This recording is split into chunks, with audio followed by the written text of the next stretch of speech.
산자락에 서린 새벽 안개가 발목을 휘감는 계절입니다. 많은 이들이 건강을 찾아 산길을 오르지만 정작 몸을 상하게 하곤 합니다. 욕심이 앞선 발걸음은 소중한 관절을 서서히 갉아먹기도 하지요. 예전 어른들은 흘길 한 구비를 돌아갈 때도 함부로 발을 내딛지 않았습니다. 땅의 기운을 거스르지 않고 내 몸을 온전히 싣는 법을 아셨기 때문입니다.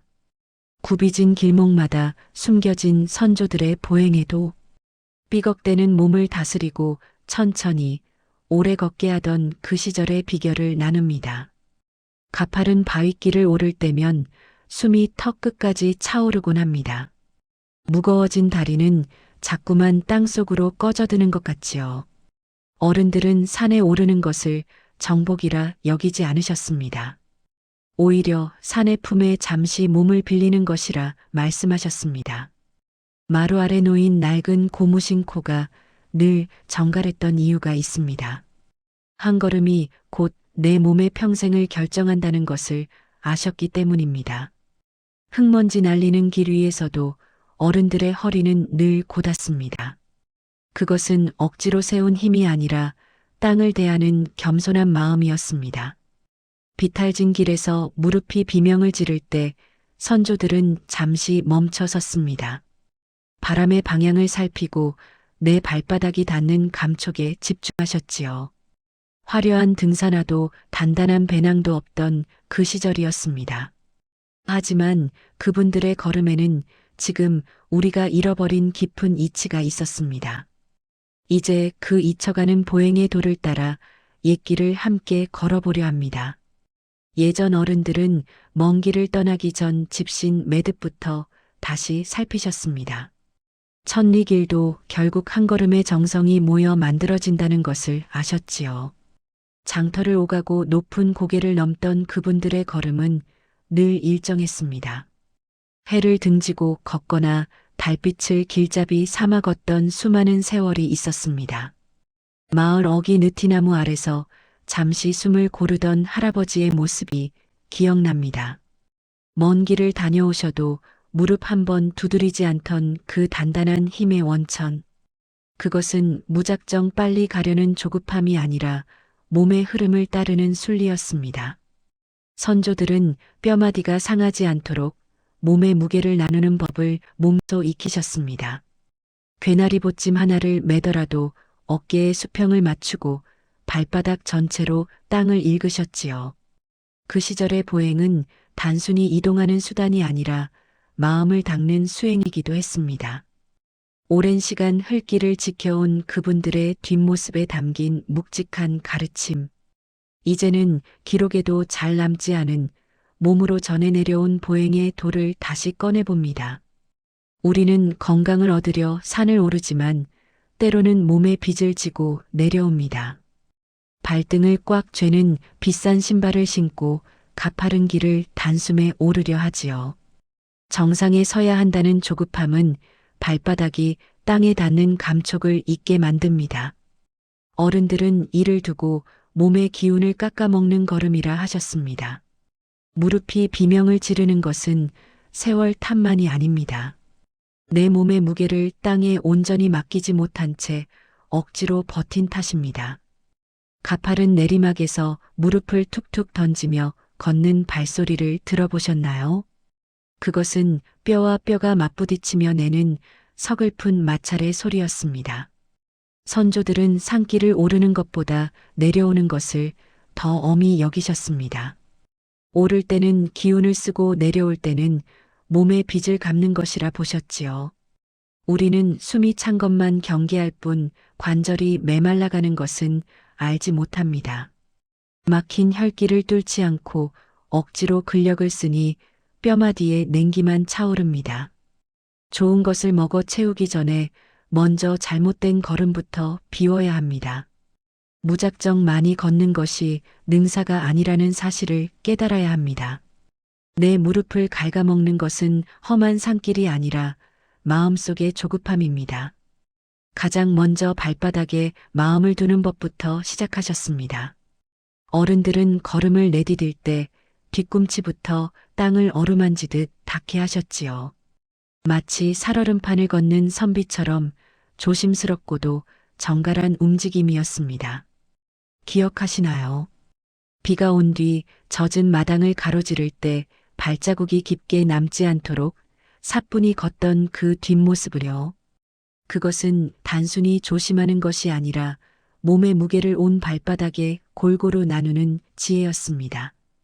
엄지발가락 끝까지 기운을 실어 땅을 지그시 밀어낼 때 비로소 무릎의 짐이 덜어집니다. 산길을 오를 때는 보폭을 평소보다 반 움큼줄이라고 가르치셨습니다. 욕심껏 내디딘 큰 걸음은 관절을 지탱하는 기운을 금세 바닥나게 하기 때문입니다. 어머니께서 아궁이 앞에 앉아 불을 떼실 때 한 번에 큰 장작을 넣지 않으셨지요. 작은 가지부터 천천히 태워 온기를 오래 보존하듯 걸음 또한 작게 나누어 떼어야 합니다. 허벅지에 힘을 주어 억지로 오르기보다 골반의 회전을 따라 몸을 실으셨습니다. 기억하시나요? 할아버지께서 집지팡이를 툭툭 치며 리듬을 맞추어 고개를 넘으시던 그 느릿한 박자를요. 그 박자 속에 무릎이 숨쉴 틈이 있고 연골이 쉴 곳이 있었습니다. 내리막길에서는 무릎을 살짝 굽혀 몸의 충격을 받아내셨습니다. 마치 봄바람에 흔들리는 버드나무 가지처럼 유연하게 몸을 맡기셨지요. 뻣뻣하게 선 채로 땅을 딛는 것은 벼랑 끝에서 바위를 던지는 것과 같습니다. 한 걸음 내디딜 때마다 무릎 뒤 오금에 따스한 양기가 머문다 생각하며 천천히 내딛습니다. 이때 발소리가 크게 나지 않도록 고요하게 걷는 것이 보행의 도입니다. 기억하시나요? 어른들이 산을 내려오신 뒤 시냇가에서 발을 씻으며 무릎을 지그시 감싸주시던 그 평온한 손길을요. 그것은 무릎에 쌓인 피로를 털어내고 땅의 기운을 몸으로 받아들이는 마지막 의식이었습니다. 걷는 것은 단순히 이동하는 것이 아니라 땅과 대화하는 과정입니다. 내 몸이 땅에 닿는 매 순간 관절은 그 진동을 온몸으로 받아냅니다. 무작정 많이 걷기보다 단 5분이라도 내 발바닥의 감촉에 집중해 보세요. 흘길의 보드라움과 돌부리의 단단함을 느끼며 몸의 수평을 찾는 연습을 하셔야 합니다. 어른들은 말씀하셨습니다. 걷는 법을 아는 자는 백리를 가도 지치지 않고 걸음을 모르는 자는 심리에 무릎을 잃는다고 말입니다. 우리는 너무 오랫동안 잊고 살았습니다. 내 몸을 지탱하는 이 소중한 무릎이 얼마나 정갈한 걸음을 원하는지를요. 이제 조급함을 내려놓고 선조들이 걸었던 그 고요한 길 위에 발을 올려보세요. 천천히 그러나 깊게 닿는 그 발걸음이 당신의 관절에 다시 생기를 불어넣어 줄 것입니다. 그런데 혹시 발을 내디딜 때 유독 한쪽으로 기우는 느낌을 받은 적은 없으신가요? 그 작은 기울어짐이 관절을 갉아먹는 결정적인 신호라는 사실을 아시나요? 어른들은 집신 바닥이 다른 모양만 보고도 그 사람의 수명을 짐작하셨습니다. 어느 한쪽만 유독 달아있다면 그것은 몸의 기운이 밖으로 새어나가고 있다는 뜻이었지요. 잠시 후에는 선조들이 걸음을 교정하기 위해 집안에서 몰래 하셨던 비법을 알려드립니다. 이것 하나만 바로잡아도 무릎에 실리는 무게가 놀라울 정도로 가벼워집니다. 평생 지팡이 없이 꼿꼿하게 걷고 싶다면 지금 이 순간을 놓치지 마세요. 당신의 걸음 뒤에 남겨진 자국이 들려주는 마지막 경고에 귀를 기울여 보시기 바랍니다. 어른들은 집 앞문턱을 넘을 때마다 발가락의 힘을 갈무리하셨습니다. 먼저 맨발로 서서 엄지발가락에 지그시 힘을 주어 땅을 움켜쥐듯 잡습니다. 이때 발바닥의 움푹한 곳, 즉 용천이라 불리는 혈자리가 팽팽하게 당겨져야 합니다. 그 기운이 종아리를 타고 무릎 뒤 오금까지 닿는 것을 가만히 지켜보셨지요. 걸음을 뗄 때는 무릎을 높이 들지 않고 발바닥이 땅에서 한 치만 떨어지게 걷습니다. 마치 설이 내린 새벽길을 발소리 없이 지나는 길손처럼 말입니다. 내리막길에서는 보폭을 평소의 반으로 줄이고 무릎을 늘 살짝 굽힌 상태를 유지하셨습니다. 무릎뼈가 서로 부딪히지 않도록 근육의 탄력을 이용해 충격을 흡수하는 법이었지요. 산행이 끝난 뒤에는 반드시 자리에 앉아 무릎을 세우고 양손으로 감싸주셨습니다. 그리고는 발목을 안쪽과 바깥쪽으로 천천히 3번씩 돌려 굳은 기를 풀어주셨습니다. 이 소박한 다스림이 관절 사이에 고인 냉기를 흩어버리고 다시 훈풍을 불어넣었습니다. 보행의 도는 결국 나 자신을 아끼는 마음에서 시작됩니다. 남보다 앞서가려는 마음을 내려놓을 때 비로소 내 무릎에 평안이 찾아옵니다.